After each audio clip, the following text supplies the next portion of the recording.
We're back. Strata Unscripted. It's Tom Beattie from OctoAI. And hello, Katharine. Hey, I'm here. I'm actually like wiping away tears from laughing too hard at our pre-conversation here. So Well, there you go. we're ready to Excellent. go today. Yes. And what are we going to talk about today? Because there's been a lot of things going on in our space. There has been. It's pretty exciting. Yeah, let's dig into. I want to dig into UDI, the luncheon, the conversation between Rennie and Evie, and the opening by Mr. Illich. Um, and I'd like to talk a little bit about the conversations we heard at lunch about multiplexes and some of the zoning. What's on your agenda? Yeah, those will be good topics for sure. I mean, I love the way that session opened because Rick Illich came to the front from Town Line and just said a whole bunch of things out loud that I think a lot of us in British Columbia have been feeling and thinking. But he did it in a way that was quite abrupt, and he knew who the guest of the honor was that day, and it was an interesting way for him to open, obviously, to what would be a receptive audience of his peers. Um, but I thought a lot of it resonated, and I was impressed by EB's emotional Composure. intelligence and composure when he came up to the stage to follow it. What were your thoughts? You know what? I didn't disagree with everything that Rick had to say, which might surprise some people. I, well, I mean, just say it. I didn't disagree with everything that he had to say. I thought he made some really great points. I didn't like how they passed it off, though. In such a hostile room, like it seemed pretty openly hostile. The room was stressed. Ebby was not there among friends. I would have liked to see them let him catch his feet a little bit if they want him to be a willing participant in those conversations. We can't be owning each other all the time. And trust me, like I have to pull myself back from that a lot. I want to own so many people all the time, and I don't. um, yeah, I guess I was a little disappointed with the handoff there, but I liked the opening. I thought it was great. We agree, and I thought that Bob did a pretty good job at acting as a host and an intermediary between the audience that he was representing, you could call it that, and his host, which or his guest, which I thought was great. I really think that he was diplomatic about many of his questions and the slant that he put on things, and clearly he sits quite centrally and I guess between some in his audience and the premier that was there to speak. So Yeah. I loved it. You know what? He has a really fun cadence that reminded me of like a late night talk show. Like that's what we were in. It was really playful and some of the graphics. I wish, like, I think you got some screenshots. I wish we should post those. But some of the graphics that they used during the luncheon as well were really interesting. I have to say, all it's in true. all, We could do the yeah, same thing, and I could, like Bob, call for it to appear magically on the screen, but I didn't have it seriously. prepared, and neither did they there, and the graphic didn't come up. But the gist of that graphic was that in the 70s, there were many more taxpayers for every person that wasn't working, at like six or more, and in the next decade, that number's going to decline to less than three, and that is a concern because the burden on the taxpayer is increasing if you're expecting the same level of service. And that was the point that Bob was trying to make. And I think he was trying to also encourage us as an audience and the room of his peers to appreciate that immigration will continue to be a very important part of Canada's growth in our economy, which I believe to be true. It's the style, nature, and planning around immigration that I think needs careful thought and work. Yeah, I agree. And that's kind of how it always ends up being with all policy planning. We know there's work to get done. We know we need more people to get the work done, but we're at a really unique time and place in history in BC that we can learn from so many other jurisdictions and programs that have been implemented, like pulling it back to Strata and thinking about multiplex and thinking about Strata education, things like that. At that luncheon at the table, I kept hearing like, "Oh, well, with these multiplexes, we don't need to do Strata." Oh, I've seen seen a marketing campaign out there saying goodbye strata fees. And I end up perplexed. I'm like, first of all, like, why is strata the enemy? Number one. And number two, how are you going to govern and organize these shared residents then? Because strata's not bad. It's just how we organize ourselves together in that shared space, how we, get through conflict, that kind of thing. And is Strata going to be the ultimate result for all of these multiplexes? Well, okay, so this also came up where it was said, oh, if you have if you have under 5 units, if you have four or less, you don't need to have strata. Just want to clarify, there are a couple exemptions in that you don't need to do a depreciation report or an electrical planning report if you have 4 units or less. Um, or if you're building a purpose-built rental on that single lot, those are exemptions. But if you are going to divide it up into units and sell it, that's a strata. And the Strata Property Act is, as I've said before, it's the most battle-tested piece of legislation we have to govern ourselves in buildings. We don't need to be afraid of it. We just need to understand it better, to be honest. That's what it always comes down to, is education, in my mind. And a lot of people that don't understand it include, first-time buyers that have never lived in anything else, and Developers, yeah. developers, especially when they're developing something like a multiplex on what could be a single-family lot previously, and they're not used to this. What is this? When do these rules kick in? What does a developer need to know? How does that whole transition happen? Well, and I recently saw that there's over 444 permit applications in process right now in Vancouver for new That was a nice map. multiplexes. Yeah, it was one, I think, from vanplex.com, and the map is literally glowing red with all the permits across Vancouver. This is coming to your backyard, people. And the people building it, the people selling it, know very little about how they're going to be organized, structured, and governed. And the people buying in, probably the same thing. So we should probably be a little bit more concerned right now at this point. Yeah, I mean, there's a few things to be concerned about, right? Like one is the fact that they're strata and they need to be properly set up and organized for that so that they can lead a healthy life and start off on the right foot. And the other is what these things actually look like, because over the last couple of weeks, you and I have both seen the stories out of Burnaby, where they are rapidly changing the restrictions that they're placing around multiplex development in response to, let's call them what they are, really ugly 4-story, in some cases, like laneway homes and developments. Well, it's because if you look at it, you have these sweet little houses next to them, and then you have this multiplex that's coming up like edge to edge. This is they're made to maximize this space, right? Like, it's going to stand out. Um, and think about the parking. They increase that many people and all their guests. Like, there's so many things that are not being considered right now.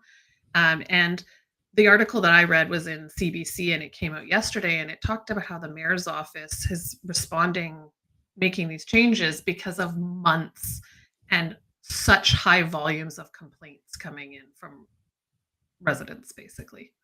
So it's I not haven't like, seen all the pictures, and I'm not gonna pretend to understand the whole back story as to how that situation has evolved, because I've heard a lot of people speaking very favorably about Burnaby's legislation and their welcoming of these developments, and obviously we as a country need more homes, and there needs to be a way to handle this sort of gentle densification alongside large scale developments.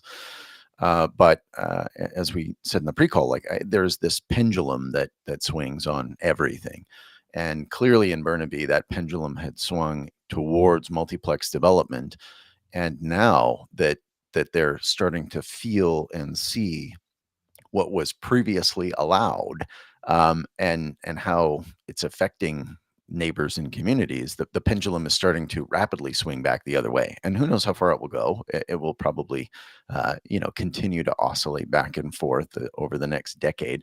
But it'll be interesting to see what they land on. well, and it'll be more interesting to me to see how the city of Vancouver learns from them, because they're our closest neighbors. They're really similar in demographic and area. and shared infrastructure. Like the highway literally goes right up between the two cities. So I think it'll be more interesting to see how we either learn or don't learn from each other too. I'm kind of leaning I don't to know the latter. enough about their existing policies or legislation around this. Do you?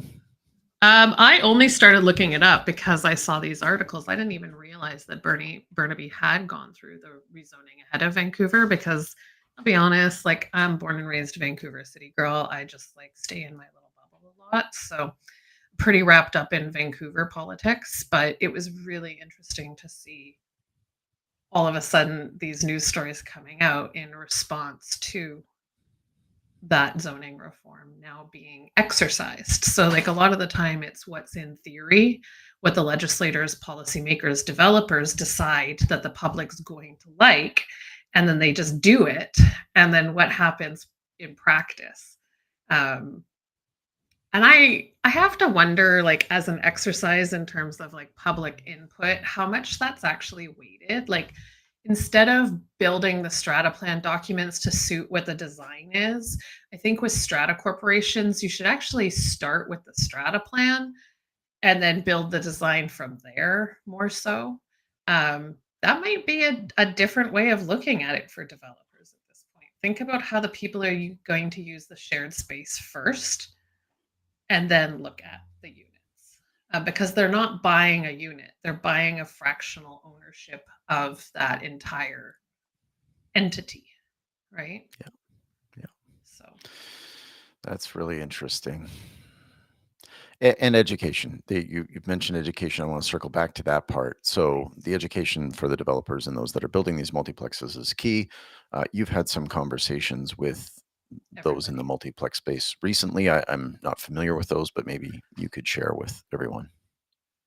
Yeah, I've been having some conversations. I recently did a webinar with Maria Kritikos called Multiplex is the Moment. And it was really great to speak to some of the other participants in that stream, including some Vancouver City councillors. And I think sometimes we come down hard on our politicians and our representatives in that they're doing the best that they can with the information they have, but more information is needed too. Because speaking with some of the people involved, they are so well intentioned, but they just don't realize what's involved. Um, Developer clients that I've been taking on for some multiplexes, they just don't even realize what the penalties are if you don't hold your first AGM on time. Because that AGM is the handover. It's how you set up that community to take the baton and to go on and lead themselves. Like it should have a sense of occasion. It should be taken seriously. And it's usually an afterthought. And it's actually a huge liability to them. And when I tell them what the penalties are for a late AGM, I can see their eyes widen and their brains start to process like, what else don't I know about Strata? Can we put you on the spot Interesting. with then two questions? Like, first of all, Yeah. what's that penalty? So if you have within the first month that it's late, it's $1,000, but then every week thereafter, it's another $1,000. You're going to hold it within 9 months of your first conveyance, your first sale, or when 50% plus one unit sells. So you have 9 months clock starting from the time you even hit your first sale, pre-sale potentially, first conveyance, clock starts.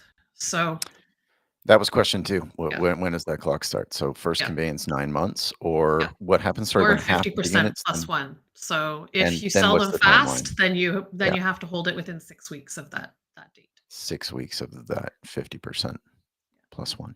Yeah. Interesting. And that's just one little thing. It's not that there's a lot. I mean, there is.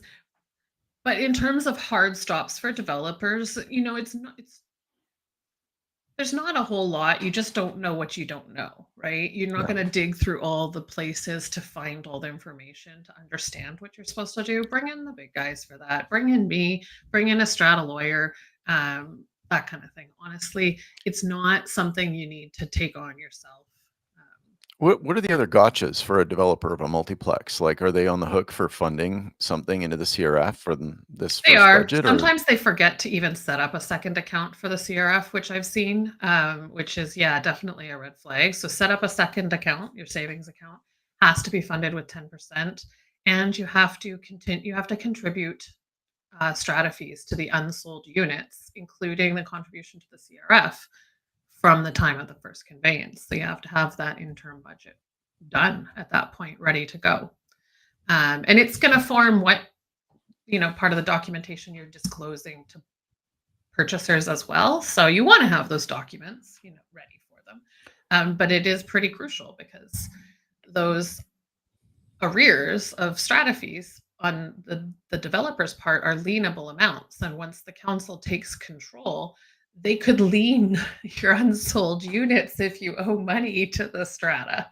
So you really don't want to get into that Wow. circumstance. I mean, Yeah. I'm trying to put myself in the shoes of a single family homeowner who has enough lot space to add something and build a multiplex.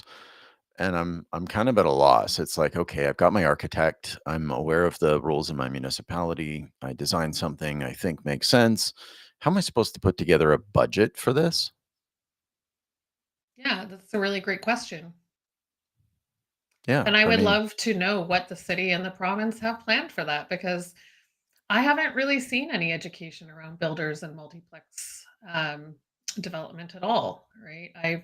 I had submitted some curriculum to be accredited through BC Housing that was geared towards Strata 101 for multiplex developers, but they told me straight up now that's too Strata related. It's not relevant to builders.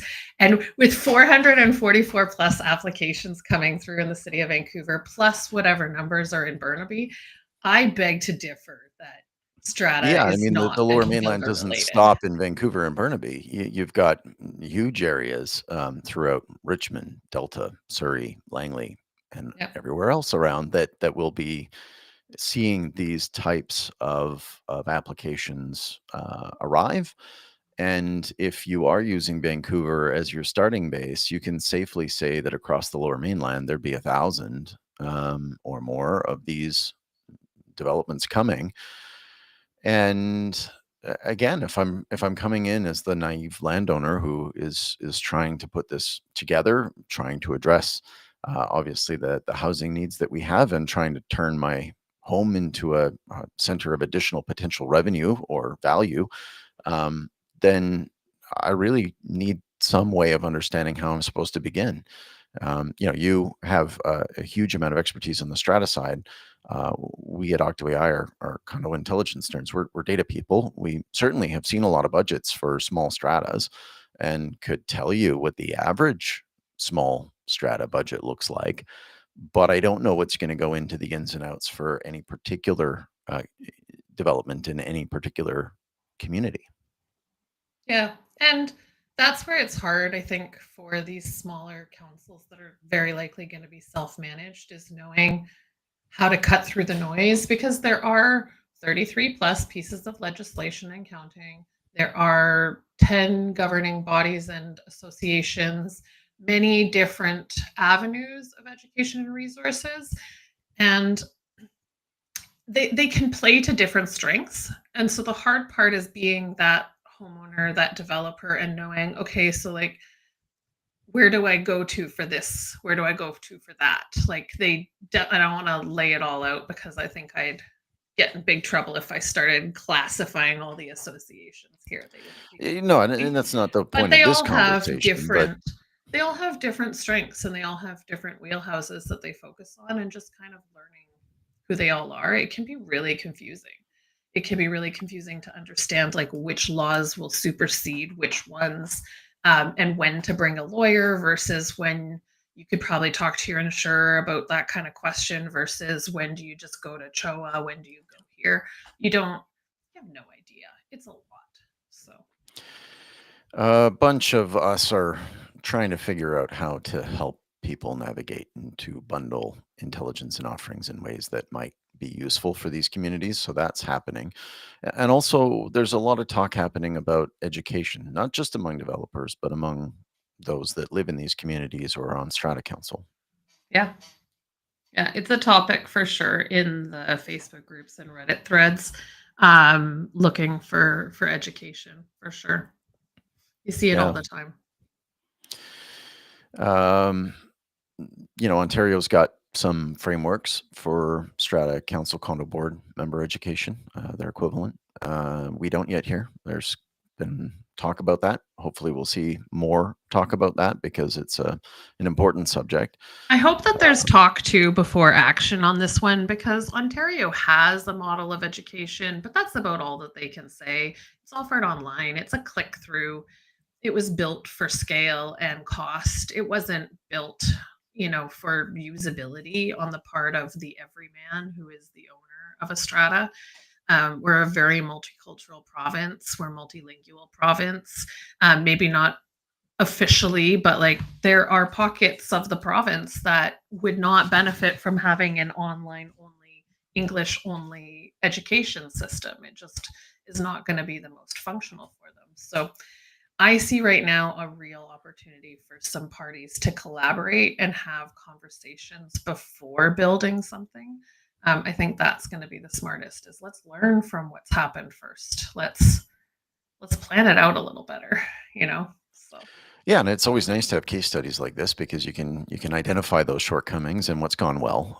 I mean, clearly having a fundamental knowledge of what it takes to run your community is something that I think would be valuable. I think there's a lot to be said for learning by doing.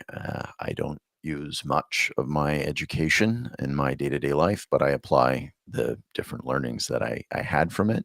Um, and I think that if you do implement something that will help those specifically within Strata better understand the Strata Property Act, the frameworks in which they're operating, that maybe you can have them make better decisions or guide their communities to better decisions. And that's obviously a positive. yeah, absolutely. I think too that if you're thinking about 1.5 million residents, however many stratas that there are, however many council members, there's too much work to do for one centralized online system. It's not going to achieve what we want. So it will be cool to map out a collaborative network that would work for all the different markets of BC and management of those communities. Because even looking for vendors or getting projects done in certain areas of BC and certain remote markets is going to look really different to how I would have trained a city strata manager on how to tender a project. Right. So Yeah. there's like, I think I get really excited when I start to think of like what the ideal state of strata education could be in BC. And I think there's so much potential for us to be able to do that. So yeah. Yeah. Yeah. Yeah. What else is on our agenda for today? I'm trying to think back to the UDI lunch. It feels like it was a little while ago now, but I really enjoyed it. It was a really fun room to be in, I have to say. It also for me was really entertaining to watch the dynamics of the room and the reactions to what's said, and then to see what's posted on LinkedIn or what's been put in the news versus how it unfolded in the room. I thought that was pretty entertaining to me. I Yeah, felt I a mean, little out of obviously, place. I wasn't wearing a business suit and I did not have a trim haircut. So, um, well, it was in a room that I belonged in from the perspective of it being mostly filled with developers. And certainly I've seen a bunch of those in commercial real estate speak very negatively about, either the province or EB's reaction. And I think some of it might be justified, but a lot of what they say is self-serving. I think that EB admitted that they'd made a couple of kind of serious policy mistakes, which I think a lot of us would have seen as no-brainers. But um, one of them related to the policy towards drugs, and I think that kind of owning up to the fact that that was the wrong decision and the wrong path was good. Um, there are things that I think some of the developers in the room wanted EB to address that he can't. They're federal jurisdiction. Immigration is not something that EB gets to control. The provinces must work with the feds to try and get a good outcome there. And I think the overall reading that room and others, my sense is we do not need um, degree mills and fast food workers in this country. We need skilled workers that can help us with a whole range of different needs within our system. And that, yes, it includes construction and development. It includes healthcare. It includes education. It includes technology. It includes all sorts of skills. And we really need to optimize our immigration. And we've got a great opportunity with America making it more difficult for many to enter the US to attract them here, where you do not maybe have the same earnings potential and your housing is more expensive, but you can build yourself a really wonderful life and raise a family and build a future. And I think that that's something that I hope that we can capitalize on, and something that I heard EB say he was going to be continuing to work with other levels of government to achieve. And that's a positive. I agree. And I mean, I wouldn't still be here living in a 530 square foot apartment if I didn't think Vancouver is pretty special. It is worth it. But there's definitely some things that need to change. Um, Yeah. Yeah, there's I a lot think that it needs was to change. surprising to hear a politician openly say we made a mistake with decriminalizing drug use, and we're working to fix this. To actually hear a politician say, like, we made a mistake openly and here's what we're doing to be accountable, I think that takes a lot of courage nowadays too. So Yeah, but I I'm mean, it was excited so to see what obviously the wrong decision at the how outset that many I'm times have shocked that you we went down seen that path. powerful people make mistakes and then double down, and even if it seemed obvious, because I've seen it a lot. So Oh, it, to yeah. me, Yeah. is some more surprising to see him own up to it than to double down. Yes, I wish that we would have more at other levels of government own up to things and course correct faster, because the ramifications of some decisions that have been doubled down on have been very detrimental to our economy and our people. I don't like when I see people doubling down too, where they really know better, or they were warned. Like, there's been some implementation of some education or some initiatives in the strata world, like one being some of the the emissions reporting through the city of Vancouver as it relates to strata properties. And, they rolled out training that, would scare a lot of stratas and strata managers right off the bat. And going into the going into a meeting with them and sharing my feedback, it turns out that they had that feedback from other colleagues for months and months. And I think it's sometimes hard for someone in my position that has so much passion for wanting to improve the industry to see where policymakers could listen to pragmatic advice and could reasonably follow it without too much hassle, actually. Um, and then them choosing not to. So, like, that to me is really hard Yeah. and super annoying. So, I mean, I've spoken yeah. to a couple of people in that space about this issue, because we do have a lot of intelligence around buildings. It doesn't exactly meet what they're looking for, and I tend to feel like they should be able to cobble this data together without putting the onus onto strata councils. Um, like there are sources of data around energy consumption, electricity, gas. Like you could compile that with what you have on file at the city in terms of their strata plans to do some of these calculations and take it off of strata's plates. Like, it kind of drives me nuts to see the continual drip feed of new rules and new requirements. So, we had Same with EV EV ready charging. Think plans. about that. Oh, you're just saying EV ready plans. Like, literally, there's this whole thing now that's like all the targets aren't being hit. And it's well because like half the stratas in BC are so under maintained. They don't have money for their roofs, yet you want them to spend however many hundreds of $1,000s of on electrical upgrades and EV charging. Like, no, they need to do their piping first.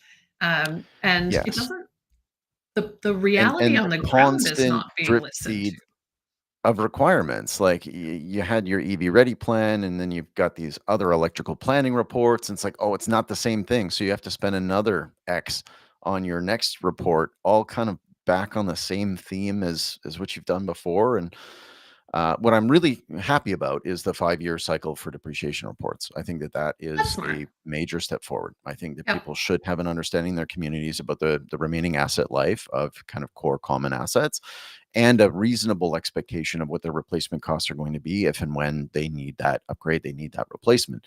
And they're not magical studies that are going to give you concrete answers. They're not crystal balls, but the engineers that are putting those together have a very good understanding of the life and costs, and are able to give you a reasonable expectation. And you can maintain your roof well and get another 5 years out of it.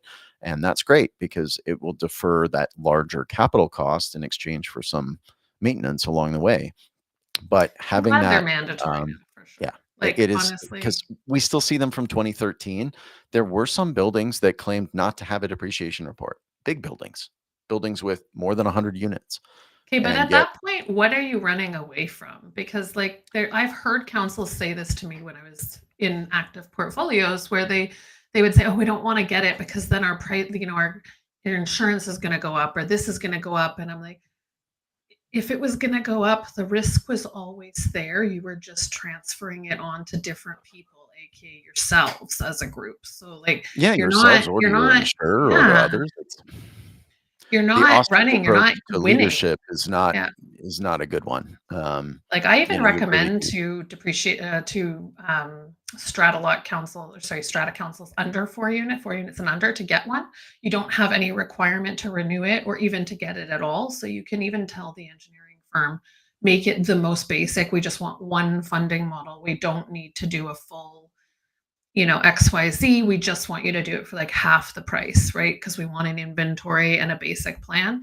They'll do that kind of stuff for you. I've talked to vendors about this, and they absolutely would be willing to tailor something. And you're not required to update it. So, FYI, That's small interesting. You know, multiplexes if do you it anyways. for I guess a few $1,000s, you could get a much clearer sense of where things are going And to then be you in your can build a community over proper the next 30 maintenance years. schedule using the Yeah. depreciation report. Like people are not looking at it. It's not just like a mortgage tool. It's also how you then build your maintenance schedule and look at the cycles that you have to do things. Like it, yeah. Whenever I get a building that doesn't have it done, I am so disappointed as a strata manager. Because I'm like, okay, great. Well, there was my whole roadmap. And now I have to dig into 53 different files from six different brokerages and maybe have to order documents from die in Durham. And oh my gosh, this is going to be so annoying, right? At least the depreciation report is like the basic snapshot of information all in one place, um, Yeah. from a neutral perspective as much as you can be. Yeah, as much as you can. And as we heard when I spoke to Jonathan from Reserve Sense, you do get different perspectives. It is an iterative exercise. It is something that does go to strata council and that gets discussed. And if you're lucky, you get an engineer that's thorough, that has not overlooked any common assets. Um, and you can have those conversations to make sure that you're doing it well. But I think it would be useful. Yeah, even in smaller communities, I can see them definitely not doing it at the same frequency, which makes sense. You've only got 4 If it units, was my 3 wish units. list, like every council should have a depreciation report and an EPR. Yeah, but then they also should have fully legally reviewed bylaws, legally created indemnity that's personal to their building, and a privacy policy. So, like, that's my wish list. And maybe if you're 4 units and under, start with the bylaws and not the depreciation report, sure. But eventually, every strata in my mind should have all those 5 things. So, yeah. Yeah. Yeah, no, it's a good point. Excellent. Well, I mean, I think we've covered the topics of the UDI and a little bit of multiplex. Is there A anything little else bit. you wanted to cover today? Yeah, I'm gonna dig into multiplex in an article too. So, and I have a really great white paper with Burke by Burke that's all about so you want a building multiplex. So that there's some other resources out there. Um, we talked about maybe doing another session on bylaws and bylaw infraction nightmares in the future. So I would love to put it out to the LinkedIn, YouTube verse to DM us your strata bylaw enforcement stories. Keep them confidential, redact the details, make sure that they're not identifiable. I do not need the BCFSA getting mad at me, and neither does Tom. But we would love to dig into that. I think that would be really fun. Yeah, absolutely. That's a really good thought. Yeah. And we have had a couple of questions come up asking whether we were speaking about Bob Rennie. Yes, it was Bob Rennie who hosted DVDB at the UDI lunch last month. And another nice link to some of the rules around Burnaby and their multiplex changes. So I'll let everyone catch those online. How should they get their hands on your multiplex guide, Katharine? Multiplex guide you can actually find on the Burke by Burke website under the multiplex link. And if you'd like to work with me, I do offer a multiplex startup package. It's 9 months worth of consulting, and I help you with your interim budget, your first AGM, first council meeting, all that stuff. So if you want that translator between all the tools, all the legislation, someone who is your coach that's going to keep you from going offside through that process, that's what I do. And I love it. I'm the biggest Strata nerd you're ever going to find, I swear. So reach out if you need some help, but there's lots of resources online. When you look through them and you're still confused, you're going to call me. Perfect. Thanks, Katharine. We'll speak to you again on Strata Unscripted next time.